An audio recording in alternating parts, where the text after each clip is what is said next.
نحمده ونستعينه ونستغفره ونعوذ بالله من شرور أنفسنا ومن سيئات أعمالنا من يهده الله فلا مضل له ومن يضلله فلا هادي له وأشهد أن لا إله إلا الله وحده لا شريك له وأشهد أن سيدنا محمدا عبده ورسوله اللهم صل وسلم على سيدنا محمد وعلى آله وصحبه أجمعين أما بعد فيا معاشر المسلمين رحمكم الله أوصيكم ونفسي بتقوى الله فقد فاز المتقون اتقوا الله حق تقاته ولا تموتن إلا وأنتم مسلمون. Para hadirin jamaah salat Jumat yang dimuliakan Allah, marilah kita senantiasa meningkatkan ketakwaan kita kepada Allah Subhanahu wa taala dengan selalu menjalankan perintah-perintah Allah dan menjauhi larangan-larangan Allah. Ma'asyiral muslimin rahimakumullah. Allah Subhanahu wa taala berfirman di dalam ayat suci Al-Qur'an, "Inna 'aradna al-amanata 'ala as-samawati wal ardi wal jibali fa abaina an yahmilnaha wa ashfaqna minha wa hamalaha al-insan innahu kana zaluman jahula." Allah menjelaskan tentang pentingnya amanah. Inna 'aradna al-amanah, kami, kata Allah, paparkan, kami tawarkan amanah ini kepada samawat, langit-langit, kepada al-ard, bumi, kepada gunung-gunung. Artinya seandainya mereka diberi kehidupan layaknya manusia, diberi nyawa, mereka bisa hidup, maka fa'abaina yahmilnaha, mereka menolak wa asfaqna minha, mereka takut mengemban amanat ini. Wa hamalahal insan, kemudian manusia menerima, mengiyakan, mau mengemban amanah dengan kelemahannya. Dia mau mengemban amanah, kemudian Allah mengatakan innahu kana zaluman jahula. Ketika dia tidak bisa melaksanakan amanat yang telah diamanatkan oleh Allah, maka dia adalah seorang manusia ini adalah zalim kepada dirinya sendiri, dan dia jahul, maksudnya dia tidak mengerti akan bagaimana dirinya. Mampukah dia menjalankan apa yang diperintahkan Allah? Maka ketika dia mampu, dia tidak menzalimi. Tetapi ketika dia tidak mampu, dia tidak tahu beratnya amanat itu, dia semena-mena, maka dia termasuk orang-orang yang zalim. Apa amanat itu? Maka orang-orang ahli tafsir, para ulama al-mufassirun, mereka menjelaskan amanah. Amanah yang dimaksud itu diantaranya ada yang mengatakan yaitu at-takalif, kewajiban-kewajiban yang diwajibkan Allah Subhanahu wa taala kepada kita selaku orang yang mukallaf.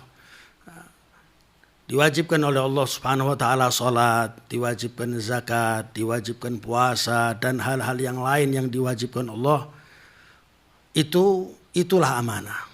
Maka jangan dilanggar, kerjakan dengan semestinya, dengan lazimnya. Karena amanat itu berat. Salat saja, salat itu berat.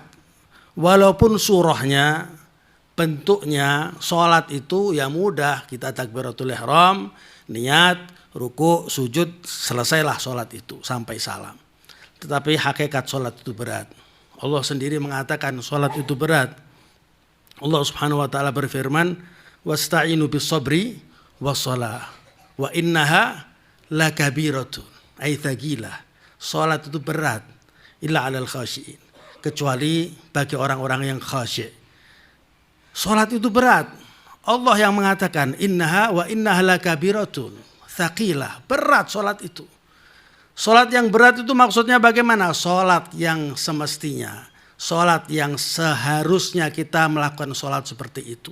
Salat yang dengan rukun-rukunnya yang benar, ada khusyuk di situ. Sedangkan salat kita kan yang penting kewajibannya gugur, selesai.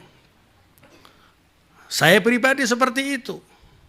Salat ini berat. Bisakah kita sholat dari awal takbiratul ihram sampai akhir salam tidak terlintas di hati kita apapun? Apakah kita ini kadang-kadang sholat jasad kita di atas sejadah, rukuk dan sujud, tetapi jiwa kita, pikiran kita tidak bersama kita, nggak sholat. Ada di pasar, ada di mall, bahkan hal-hal yang nggak ingat, tidak terlintas di benak kita. Ketika kita sholat ingat semua itu. Bahkan ada ulama yang mengatakan kalau kamu ada barang hilang, lupa menaruh kunci atau apa, lupa, kata dia sholat kamu 2 rakaat akan ketemu itu nanti, ketemu di dalam sholat. Artinya begitu hebat setan ini untuk mengancaukan kekhusyuan kita sehingga sholat kita itu tidak berkualitas. Seperti itu, maka dianjurkan kita sholat berjamaah. Karena dengan berkat sholat berjamaah insya Allah terangkat semua itu. Jadi berat sholat itu. Nah, maka amanat itu berat. Demikian juga ada yang mengatakan amanah adalah kita dianjurkan harus bisa menjaga amanat, yaitu apa yang diberikan Allah Subhanahu wa taala daripada organ tubuh kita, mata, telinga, lisan. Itu semua amanat. Karena Allah Subhanahu wa taala berfirman dalam ayat ini, innas sam'a wal basara wal fuada kullu ulaika kana anhu mas'ula. Pendengaran kita, pandangan kita, ini semua akan dipertanggungjawabkan oleh Allah. Diberi amanat, suruh jaga, suruh melihat yang baik, pandangan mata untuk ibadah, pendengaran untuk ibadah, lisan untuk ibadah, tetapi kita gunakan untuk apa ketika hidup di dunia? Lisan saja, lisan itu kita melihat bagaimana lisan itu satu potong daging yang nggak ada tulangnya. Tapi dengan lisan, subhanallah, ini kita bisa berbicara dengan jutaan bahasa. Bahasa apa saja, Madura, bahasa Jawa, bahasa Inggris, bahasa Jepang, bahasa Arab, semua kita lantunkan dengan lisan. Dengan lisan kita bisa merasakan berbagai macam rasa, masakan dan minuman. Dengan lisan juga kita bisa dekat kepada Allah, dengan lisan juga kita bisa jauh kepada Allah. Dengan lisan kita bisa rukun, dengan lisan kita bisa pecah, bisa porak-poranda dengan lisan. Jadi peranannya hebat lisan ini. Tetapi fungsi lisan sebenarnya kita disuruh banyak-banyak membaca Al-Quran, berzikir, bersolawat kepada Rasulullah untuk ibadah, untuk mendekatkan diri kepada Allah Subhanahu wa taala, itu lisan.